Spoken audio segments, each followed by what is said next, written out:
ચાલો આ બોલ ઉપર આવી ગયો બરાબર। આ બોલ ઉપર આવવાનું કારણ શું છે કોઈને ખબર છે? વૈજ્ઞાનિક કારણ કોઈને ખબર છે?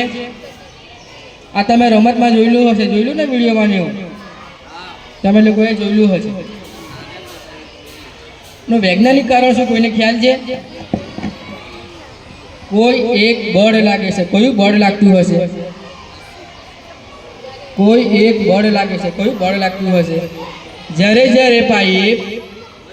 જ્યારે પાઇપ આ રીતે હું ગોળ ગોળ ફરાવું બરાબર, જ્યારે પાઇપ આ રીતે હું ગોળ ગોળ ફરાવું બરાબર, ત્યારે નાનો બોલ કેન્દ્રથી દૂર જાય છે ને, કેન્દ્રથી દૂર જાય અને મોટો બોલ ઉપર આવે છે।